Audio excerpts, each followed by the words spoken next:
I'm Eleanor Davis, 68 years old, and never expected to be called selfish and ungrateful by my own children. The apartment my late husband Frank and I purchased 40 years ago became the center of a family war.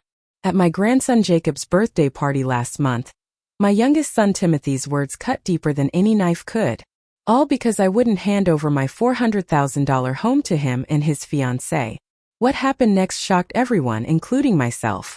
Before I continue, I'd love to know where you're watching from today. Please hit that like button and subscribe if family drama stories resonate with you. Frank and I bought our two-bedroom apartment in downtown Boston back in 1982. We were just 38 at the time, young and full of dreams. The neighborhood wasn't as upscale then as it is now, but we saw the potential. Frank always had an eye for real estate.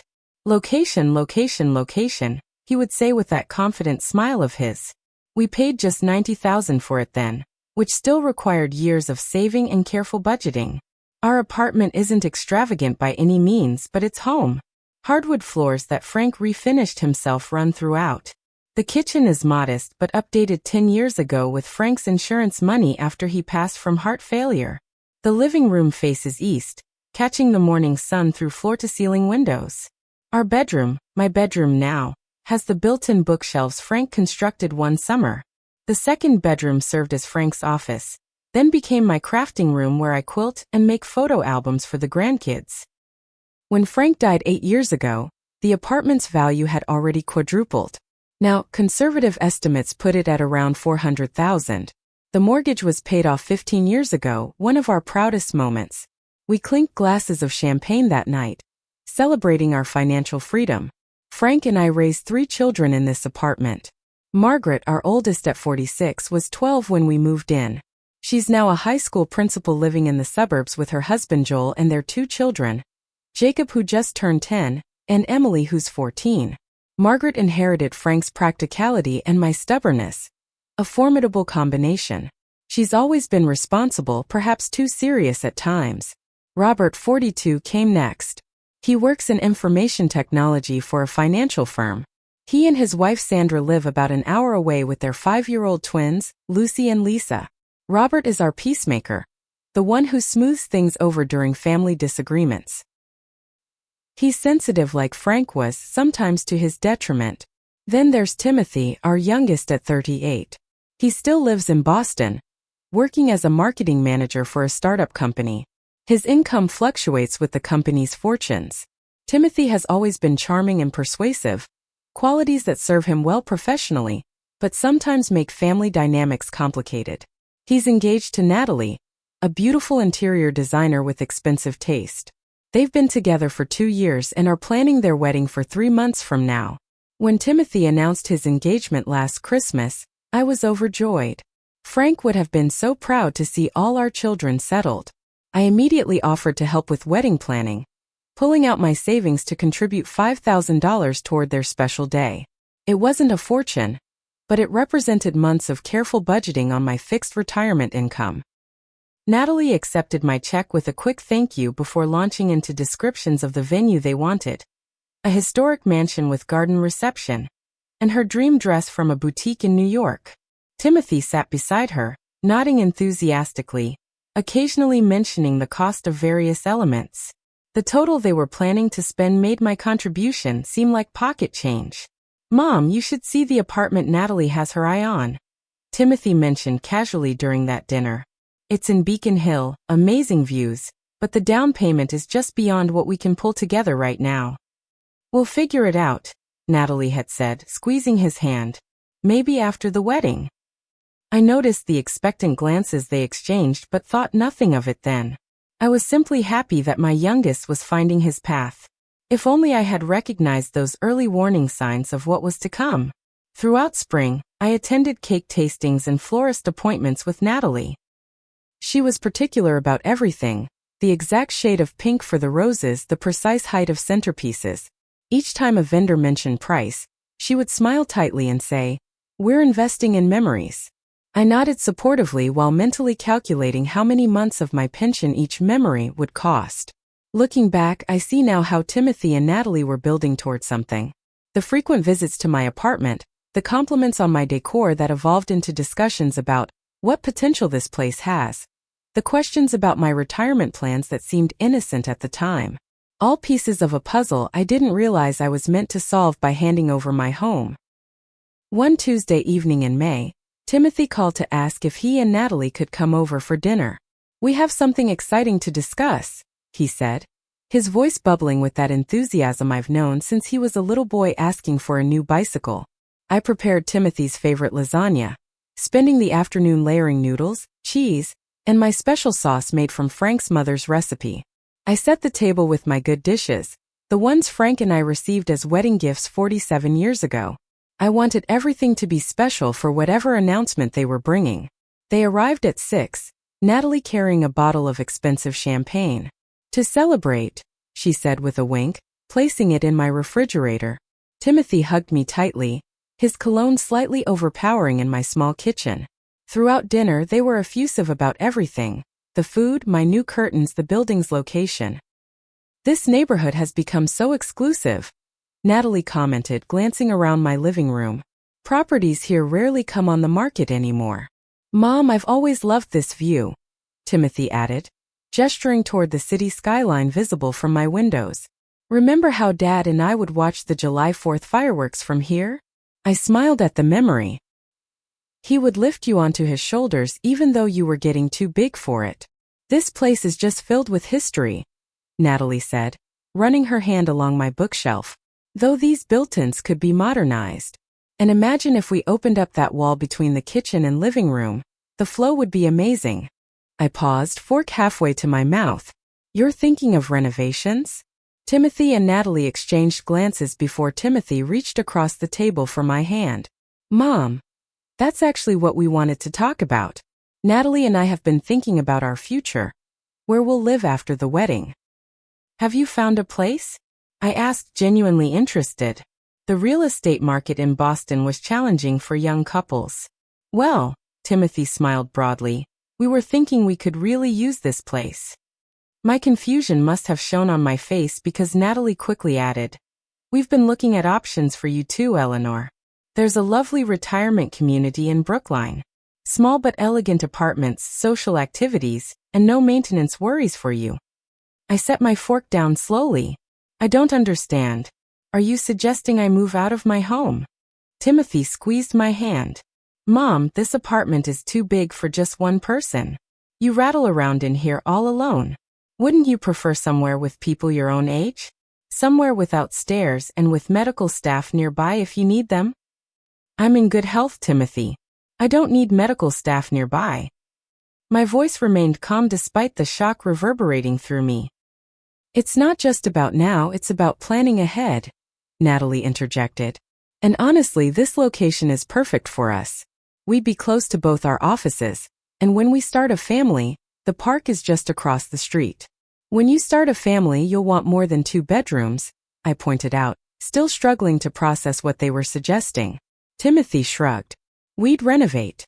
Combine your craft room with the main bedroom to create a master suite. The living room is large enough to section off a nursery area when the time comes." They had clearly thought this through in detail, just without including me in the discussion. "I hadn't planned on moving," I said carefully. "This is my home. Frank and I chose it together. We raised you children here." "Exactly," Timothy said, as if I'd made his point for him. "It's always been the family home. Now it would continue that tradition with the next generation." "I naturally assumed," he continued, "that you'd want to see it stay in the family rather than eventually selling it to strangers. Dad would have wanted that too." The mention of Frank's wishes, which Timothy couldn't possibly know, struck a nerve. "Your father would have wanted me to be comfortable and happy in my retirement. This apartment is where I feel comfortable." Natalie's smile tightened slightly. "We understand the emotional attachment, Eleanor. But practically speaking, this apartment is an asset that would help us start our married life on solid footing, while you could use the proceeds from selling those retirement community places." "I'm not interested in selling or moving," I said, my voice firmer now. "This isn't just an asset. It's my home." An uncomfortable silence fell over the table. Timothy eventually broke it with a laugh that didn't reach his eyes. "Well, no need to decide tonight. Just something to think about. We've got time before the wedding to figure it all out. There's nothing to figure out, I said gently but firmly. I'm staying in my home. The remainder of dinner passed with strained conversation about wedding details. They left shortly after dessert, Timothy kissing my cheek mechanically, Natalie forgetting the leftover champagne in my refrigerator. As I washed dishes that night, I replayed the conversation in my mind. Had I missed earlier hints? Had I somehow given them the impression that I would naturally hand over my home? The presumption stunned me, but I tried to rationalize it as a misunderstanding that would soon blow over. How wrong I was. In the weeks following that dinner, I noticed Timothy's calls becoming less frequent. When he did call, our conversations were brief and superficial. Just checking in, he would say, without actually sharing any details about his life or asking about mine. The first indication that this issue wasn't going away came when Margaret called, ostensibly to chat about Jacob's upcoming birthday party. Timothy mentioned you might be considering a move, she said casually after we'd discussed party decorations. That retirement community in Brookline is supposed to be very nice. I'm not considering a move, I corrected her. Timothy suggested it, but I'm perfectly happy where I am. Oh. A pause. Well, have you thought about the stairs? They might become difficult as you get older. I'm 68, Margaret, not 98. The stairs keep me active. Another pause. Mom, you need to think long-term. What happens if you fall? The conversation continued in this vein, with Margaret raising hypothetical problems with my current living situation. When I remained firm, she eventually sighed and changed the subject. A few days later, Robert called with questions about my will and whether I had long-term care insurance. These topics had never interested him before. Is something wrong, Robert? I finally asked. No, he assured me. Just thinking about the future. Sandra and I were updating our wills, and it made me wonder about yours. It seemed innocent enough, but a pattern was emerging. The following Sunday, all 3 children arrived unannounced at my apartment. They brought lunch, so you don't have to cook, Mom, and settled around my dining table with unusual formality. Margaret took the lead. Mom, we've been talking, and we're concerned about your future. My future is just fine, I responded, already anticipating where this was heading. The thing is, Robert interjected gently, this apartment represents most of your assets. If you needed long-term care eventually, you might have to sell quickly, possibly below market value. If you planned ahead, Timothy added, you could sell on your terms, maximize the value and secure your future care needs. I looked at each of their faces. Children I had diapered, nursed through chickenpox, helped with homework. And I suppose Timothy and Natalie would be willing to take this burden off my hands? They exchanged glances before Margaret spoke again. It would be a solution that benefits everyone. You would have financial security and appropriate living arrangements, while Timothy would keep the property in the family. And what about you two? I asked, looking between Margaret and Robert. Do you also want pieces of my home? Robert had the grace to look uncomfortable. We just want what's best for everyone, Mom. The conversation grew increasingly strained as I refused to budge. They presented statistics about falls among seniors, maintenance costs of older properties, and the social benefits of retirement communities. I countered with my excellent health report from my recent physical, the building's well-funded maintenance program, and my active social life with friends in the neighborhood. Eventually, Margaret threw up her hands. You're being stubborn for sentimental reasons. I'm being practical about my own life, I corrected her. This discussion is closed. They left shortly afterward, a united front of disappointment and frustration. As I cleared away lunch dishes, I overheard them in the hallway outside my door. She's not going to change her mind, Margaret said. She will if we keep pressing, Timothy insisted. The wedding's getting closer, and Natalie's already measuring for curtains. Their voices faded as they moved toward the elevator, but their words remained with me, casting a shadow over my sunny apartment. That evening, I called my best friend Barbara. We've known each other since our children were in elementary school together. After Frank died, Barbara was my lifeline, coming over with groceries when I couldn't face shopping, sitting with me through countless tearful evenings. They want your apartment, she repeated incredulously after I explained the situation. And they just assumed you'd hand it over? Apparently so, I sighed. Am I being unreasonable, Barbara? Should I be downsizing at my age? Eleanor Davis, you stop that right now. Barbara's voice was firm. You're independent, healthy, and financially stable. This is your home, not a retirement fund for Timothy and his bride. Her indignation bolstered my resolve, but doubt crept back in during sleepless nights. Was I being selfish? Would Frank want me to help Timothy establish his married life? My uncertainty grew when I ran into my neighbor Susan, who mentioned meeting Timothy and Natalie in the lobby. Your future daughter-in-law is delightful, Susan said. She was telling me about their plans for renovating your place after the wedding. The contractor they've chosen did Susan Miller's condo on the 4th floor. It looks fantastic. My stomach dropped. They told you they're moving in here? Susan's eyes widened at my expression. Oh dear, I hope I haven't spoken out of turn. Timothy introduced Natalie as the new neighbor coming soon. I assumed it was all arranged. That evening, I discovered Timothy had created a shared digital folder with Natalie titled New Home Plans, containing renovation estimates, furniture layouts for my apartment, and a document listing retirement communities with notes about which ones accepted pets, as if my potential need to bring my cat Jasper was their primary concern. I hadn't given Timothy access to my computer, but he had helped me set up my new laptop last Christmas, apparently creating this folder then. Seeing their plans laid out so concretely, including a timeline showing my move-out date just after their honeymoon, left me breathless with shock. They weren't just hoping I would give them my home. They were expecting it, planning on it, and apparently telling others it was a done deal. The betrayal cut deep. Not just Timothy and Natalie's presumption, but Margaret and Robert's complicity. When had my children decided they could dictate my life choices? When had my wishes become secondary to their plans? That night, I cried for the first time since the initial dinner conversation. Not delicate tears but deep wrenching sobs that left Jasper watching me with concern from the foot of the bed. I cried for the disrespect, for the assumptions, for the way my children saw me as an inconvenience to be relocated rather than a person with agency and rights. By morning, my sadness had hardened into something stronger. This apartment wasn't just a financial asset or a convenient location. It was the physical embodiment of the life Frank and I had built together. I would not be pressured out of it by anyone, not even the children we had raised within these walls. Jacob's 10th birthday fell on a Saturday in June. Margaret had planned an elaborate backyard party with a video game theme.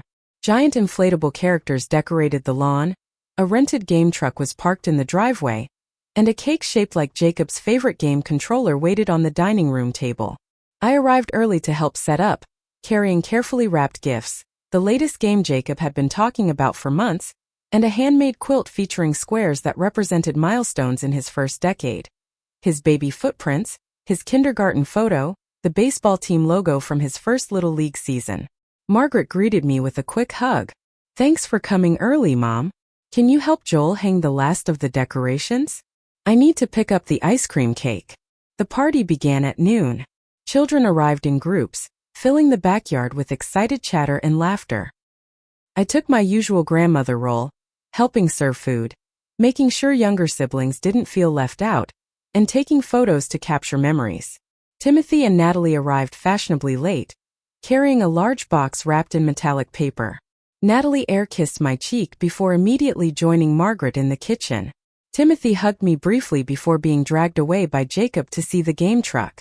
The afternoon progressed pleasantly. Jacob loved my gifts, especially the quilt, wrapping it around his shoulders like a cape despite the June heat. This is awesome, Grandma. Did you make all these squares yourself? Every one of them, I confirmed, warmed by his enthusiasm. That's why it took me 3 months to finish. You should teach Natalie to quilt, Timothy said, appearing beside us. She needs some hobbies that don't involve spending money.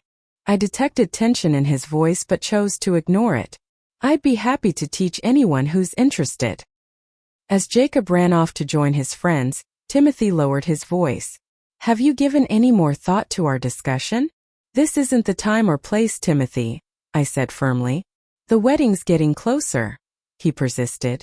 Natalie's stressed about where we'll live. Then perhaps you should be looking at apartments within your budget, I suggested, keeping my voice level despite my irritation. He frowned but was prevented from responding by Margaret announcing it was time for cake. After cake and presents, while the children were occupied with the game truck, the adults gathered on Margaret's patio.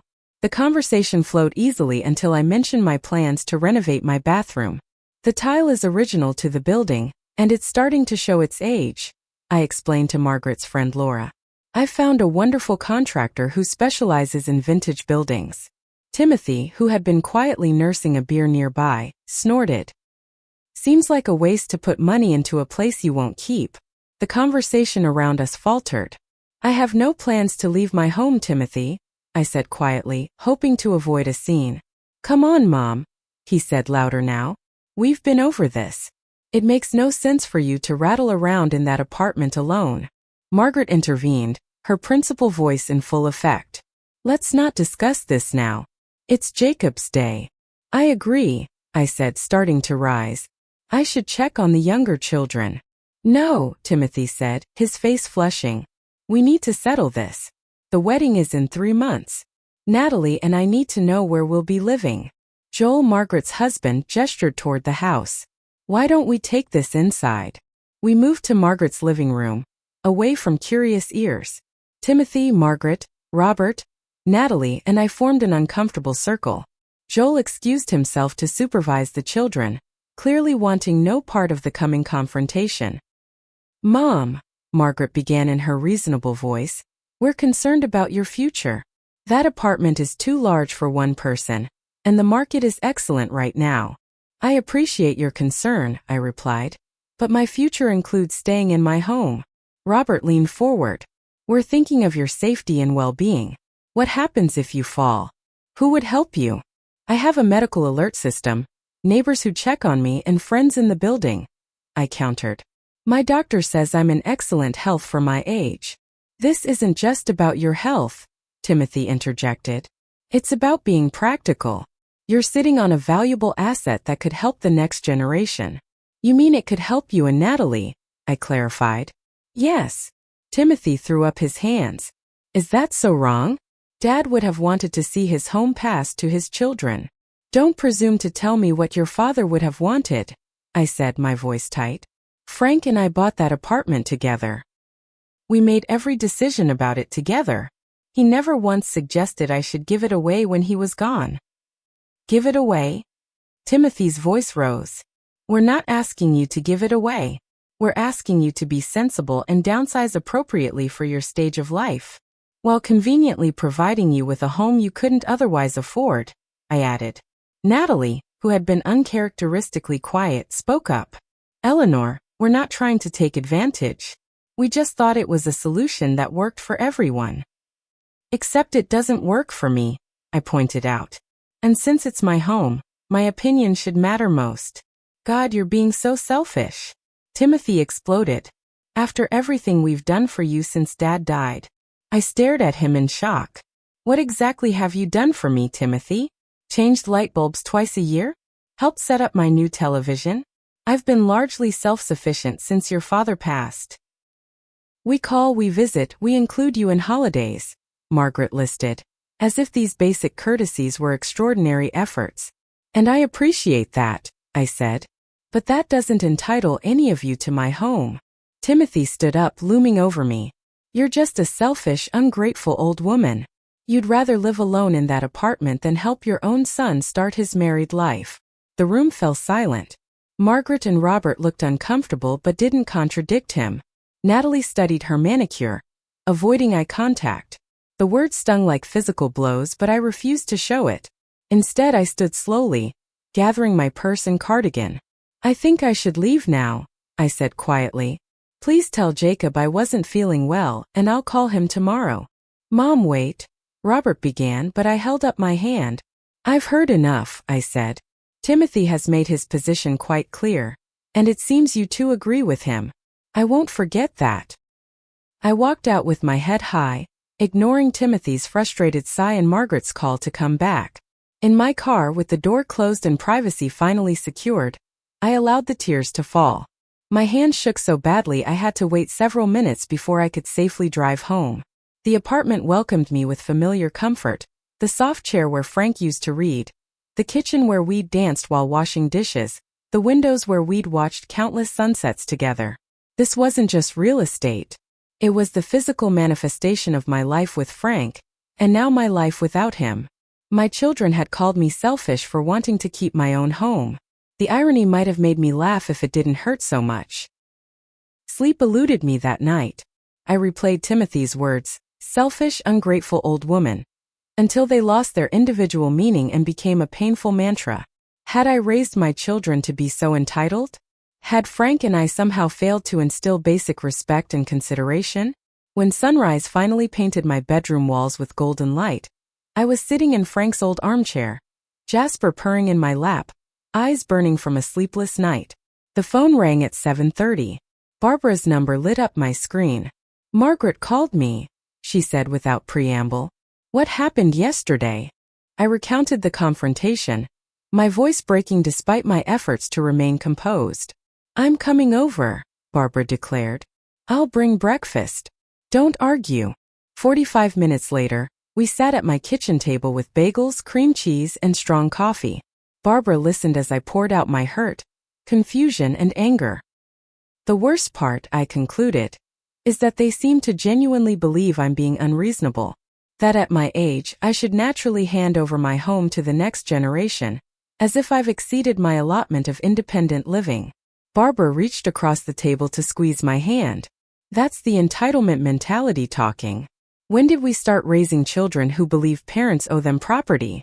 "I don't know," I sighed. "Frank and I worked for everything we had. We never expected handouts from our parents. And your apartment isn't just property," Barbara added. "It's your home. It holds your life with Frank, your memories, your security." As morning stretched into afternoon, Barbara helped me work through my tangled emotions. The initial hurt gradually gave way to clarity. This wasn't just about an apartment. It was about autonomy, respect, and boundaries. "What will you do now?" Barbara asked as she prepared to leave. "I need to understand my position better," I decided.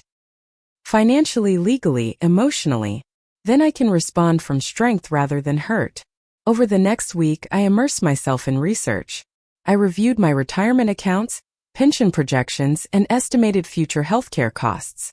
The numbers confirmed what I already knew. I needed the equity in my apartment for my own security. If health issues arose in the future, the ability to sell my apartment might be crucial for paying for care. I made an appointment with Susan, the financial advisor who had helped me after Frank's death. She reviewed my finances and nodded approvingly. "You've managed your money well, Eleanor," she said. "But giving away your primary asset would significantly compromise your financial security. So I'm not being selfish by keeping my home?" I asked, needing the validation. Susan looked surprised. "Absolutely not. Your retirement planning depends on maintaining this asset. Who suggested otherwise?" When I explained my children's expectations, her expression darkened. "That's completely inappropriate pressure. Your financial security must come first." Armed with this professional confirmation, I turned my attention to the emotional aspects of the situation. I began journaling, pouring my thoughts onto paper each evening. The process helped me untangle the complex web of feelings: love for my children despite their hurtful behavior, grief over the disrespect they'd shown, determination to stand my ground, and lingering guilt that perhaps I should sacrifice my needs for theirs. Gradually, I reached several important realizations. First, my children's behavior reflected deeper issues than just wanting my apartment. Their assumption that I would, or should, prioritize their wants over my needs revealed a fundamental lack of respect for my autonomy. Second, giving in to their demands wouldn't solve the underlying problem. If I surrendered my home, I would be establishing a precedent that my boundaries could be overridden by pressure and manipulation. Third, true love doesn't demand sacrifices that harm the other person. My children were asking me to compromise my financial security and emotional well-being for their convenience. With these insights firmly in mind, I decided to address the situation directly rather than allowing resentment to fester. I sat at Frank's old desk and wrote 3 separate letters, one to each child. To Margaret and Robert, I expressed my hurt at their participation in Timothy's scheme and their failure to stand up for me when he became verbally abusive. I acknowledged their concerns about my future, but affirmed my right to make my own decisions about where and how I lived. To Timothy, I wrote more extensively, addressing both his sense of entitlement and his hurtful words. I explained how his expectations had made me feel devalued and disrespected. I reminded him that Frank and I had worked hard for what we had, just as he and Natalie would need to do. In each letter, I concluded with love but also with firm boundaries. My apartment was not available to Timothy and Natalie, now or in the future. Any further discussion of the matter would result in me leaving or ending the conversation. My home was not a topic for family debate. After sealing the envelopes, I felt a weight lift from my shoulders. The hurt remained, but it was no longer overwhelming. I had found my voice again. With my emotional equilibrium somewhat restored, I turned my attention to practical matters. If my children saw me primarily as an asset holder rather than a person with my own needs and rights, I needed to protect myself accordingly. My first step was consulting an estate attorney. Frank and I had created simple wills years ago, leaving everything equally to our 3 children. Given recent events, I felt this arrangement needed reconsideration. Janet Wilson, the attorney recommended by Susan, listened attentively as I explained the situation. Unfortunately, this scenario is more common than you might think, she said. Adult children sometimes view their parents' assets as advance inheritances rather than resources for the parents' own needs. With Janet's guidance, I made several key changes to my estate plan. First, I created a revocable living trust rather than relying solely on a will. This would give me greater control over how my assets were distributed and used after my death. Second, I established specific provisions regarding my apartment. If I still owned it at the time of my death, it would be sold, and the proceeds would be divided among my grandchildren for their education, not given to any of my children directly. Third, I documented all family heirlooms and specified which items would go to which family members. Frank's watch would still go to Timothy, Margaret would receive my mother's pearl necklace, and Robert would get Frank's collection of first edition books. These emotional items would be separated from financial considerations. Fourth, I created a separate educational trust for my grandchildren, funding it with a portion of my investment portfolio. This would ensure that regardless of their parents' behavior, Jacob, Emily, Lucy, and Lisa would have support for college. With my legal affairs in order, I turned my attention to building a more fulfilling life outside my immediate family. I had allowed myself to become too dependent on my children for social interaction and purpose, especially after Frank died. I began volunteering at a local youth center, teaching financial literacy classes to teenagers. Many of these young people came from disadvantaged backgrounds and had never been taught basic money management. Seeing their eyes light up when they grasped concepts like compound interest or emergency funds gave me a sense of purpose Frank would have appreciated. I also joined a widows support group at my community center, connecting with women who understood the unique challenges of navigating family dynamics after losing a spouse. Their stories of entitled children, boundary violations, and the struggle to maintain independence in the face of well-meaning, but controlling offspring helped me realize I wasn't alone. With my legal protections in place and new activities enriching my life, I finally felt ready to reconnect with my children. Rather than confronting them as a group, which might lead to them ganging up against me again, I decided to meet with each one individually. I called Margaret first, suggesting coffee at a neutral location, a cafe midway between our homes. She sounded surprised but agreed readily. When we met, I handed her the letter I'd written, asking her to read it before we talked. She scanned it quickly, her expression shifting from defensive to contrite as she progressed. I didn't realize how it looked from your perspective, she admitted after finishing. We got caught up in Timothy and Natalie's excitement about the apartment. You supported your brother in trying to take my home, I said quietly. You stood silent while he called me selfish and ungrateful. Margaret had the grace to look ashamed. I should have spoken up. I'm sorry, Mom. Our conversation continued for over an hour. While we didn't fully resolve everything, we reached a tentative understanding. Margaret acknowledged my right to make my own decisions about my living situation, and I assured her I would keep her informed about any significant changes in my health or circumstances. Robert proved more immediately receptive. When I handed him his letter at our meeting the following day, he read it carefully before setting it down with a deep sigh. "I messed up," he said simply. "I got caught between Timothy's schemes and what I knew was right. I'm sorry I didn't stand up for you." His straightforward apology soothed some of the hurt I'd been carrying. Robert had always been my peacemaker, often at the cost of his own principles. This time, that tendency had led him to support Timothy's inappropriate demands rather than defending my rights. "I just want to be treated with respect," I told him. "To have my decisions about my own life honored, even if you disagree with them." "You deserve that," he agreed. "And I'll do better going forward." Timothy proved more difficult. He didn't return my calls for nearly a week. When he finally agreed to meet, he brought Natalie along despite my request for a one-on-one conversation. I handed him his letter anyway. He read it with a stony expression while Natalie peered over his shoulder, her frown deepening with each paragraph. "So that's it," Timothy said when he finished. "You're choosing your apartment over helping your son?" "I'm choosing my financial security and independence," I corrected him. "And establishing that my home is not available for takeover, regardless of your wedding timeline." "We just thought," Natalie began, but I held up my hand. "I know what you thought. You thought I would naturally step aside, downsize, and hand over the fruits of 40 years of mortgage payments to you as a wedding gift. That assumption was presumptuous and disrespectful." Timothy's jaw tightened. "Dad would have wanted—" "Don't," I interrupted, my voice sharper than I intended. "Don't use your father to manipulate me. Frank would never have expected me to compromise my security or happiness for anyone's convenience." The conversation deteriorated from there. Timothy and Natalie left after 20 tense minutes, with no resolution or acknowledgement of their inappropriate behavior.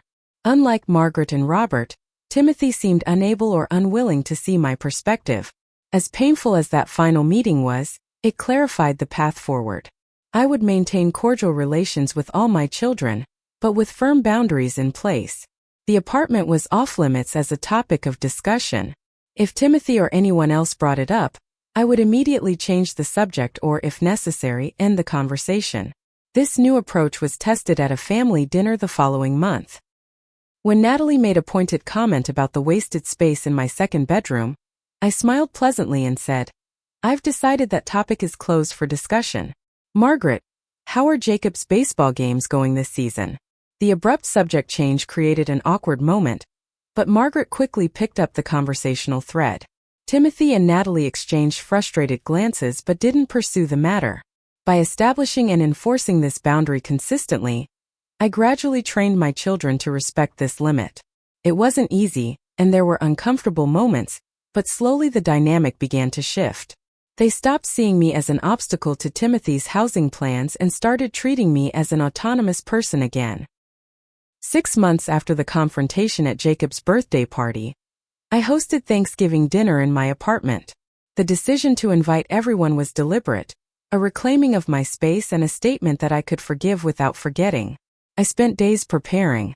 The dining table extended to its full length barely fit in my living room, but I wanted everyone together rather than scattered at separate card tables. I cooked Frank's favorite recipes: cornbread stuffing with sausage, sweet potatoes with maple glaze, homemade cranberry sauce with orange zest, alongside newer traditions like Margaret's green bean casserole and Robert's wife Sandra's pecan pie. When the doorbell rang at 3 o'clock, I took a deep breath before answering. Margaret and her family arrived first, arms full of wine bottles and flower arrangements. Robert and Sandra followed with the twins, who immediately ran to play with Jasper.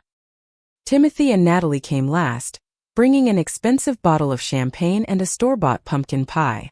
The atmosphere was initially tentative, everyone conscious of the tensions that had dominated our interactions for months. But as wine was poured and appetizers passed, the familiar rhythms of family gatherings gradually reasserted themselves. Jacob excitedly told me about his science project, Emily showed off pictures from her first school dance, and the twins performed an elaborate song they'd learned in kindergarten. When we gathered around the table, I looked at each face, my children, their spouses, my grandchildren. Despite everything, love remained. It was different now, tempered by disappointment and hard-earned boundaries, but still present. Timothy and Natalie had married 3 weeks earlier in a ceremony significantly scaled back from their original plans. They had found a one-bedroom apartment they could afford, though Natalie frequently mentioned it was temporary, until they could move up. I attended their wedding with grace, bringing a gift of a crystal vase and a check for $1,000, generous but not extravagant, and certainly not an apartment. During dinner, Timothy made an unexpected announcement. "Natalie and I have some news," he said, reaching for his wife's hand. "We've been approved for a mortgage on a townhouse in Somerville." "That's wonderful," I said sincerely. "When do you move in?" "January," Natalie replied. "It needs some work, but it has potential. And we're doing it on our own," Timothy added, with a pointed look at me. "We adjusted our expectations and found something within our budget." I recognized the statement for what it was, part apology, part lingering resentment, but also a step toward maturity. "I'm proud of you both," I said, and meant it. Margaret and Robert had gradually rebuilt their relationships with me over the months following our confrontations. Margaret had started including me in more family activities beyond obligatory holidays, often calling just to chat rather than with an agenda. Robert had helped me set up a security system in my apartment, respectfully supporting my independence while addressing legitimate safety concerns. As pumpkin pie and coffee were served, I felt a moment of deep gratitude amid the complicated emotions. My family was healing, not by pretending the conflict hadn't happened, but by growing through it. After dinner, while the others watched football in the living room, Margaret joined me in the kitchen as I loaded the dishwasher. "I've been meaning to tell you something," she said, leaning against the counter. "I was wrong about you staying here. Seeing you today in your element, hosting us all. This is where you belong." Her acknowledgement brought unexpected tears to my eyes. "Thank you for seeing that. I'm sorry it took me so long," she added, reaching for a dish towel to dry the serving platters. "Sometimes as your child, it's hard to see you as a complete person with your own needs and rights. That's the challenge of our relationship evolving as we both age," I replied. "I'm not just your mother anymore. I'm also Eleanor, a woman with her own life to live." When everyone had gone home and I was alone again, I sat in Frank's chair with a final glass of wine, contemplating the day. The apartment felt different after hosting the family gathering. Not emptier but fuller somehow, infused with new memories layered over the old. I had stood my ground and protected what was mine, but more importantly, I had taught my children a valuable lesson about respect, boundaries, and the right of elderly parents to maintain their independence and dignity. It wasn't the lesson I had expected to teach at this stage of life, but perhaps it was one of the most important. In the months that followed, I continued volunteering at the youth center, expanding my financial literacy program to include sessions for parents. I traveled to visit my sister in Arizona, something I'd been putting off for years. I took a watercolor class and discovered a latent talent for painting landscapes. Timothy and Natalie settled into their townhouse, gradually furnishing it with budget-friendly finds rather than the high-end pieces they'd once coveted. Margaret and Joel started including me in their regular Sunday dinners, a simple gesture that meant more than elaborate holiday celebrations. Robert and Sandra asked me to watch the twins one weekend while they celebrated their anniversary, trusting me as a caregiver rather than viewing me as someone needing care. Small shifts but meaningful ones, indicative of a healthier family dynamic emerging from the conflict. The apartment remained my sanctuary, my security, and my home. Sometimes when the morning light hit Frank's bookshelves just right, I could almost feel his presence, his approval of how I'd handled this unexpected challenge. "We did good with the kids, Frank," I would say to the empty room. "They just needed a reminder about respect and boundaries." And on those quiet evenings when I missed him most, I found comfort in knowing I had honored our shared life by protecting the home we had built together, while still loving the children we had raised within these walls. What would you have done in my situation? Would you have stood your ground or given in to family pressure? I'd love to hear your thoughts in the comments below. If you faced similar challenges with family expectations, please share your experiences. Your insights might help someone else navigating these difficult waters. Don't forget to like this video and subscribe to the channel for more stories about family dynamics and standing up for yourself. Thank you for listening to my story, and remember that setting boundaries isn't selfish. It's an act of self-respect that ultimately benefits everyone involved.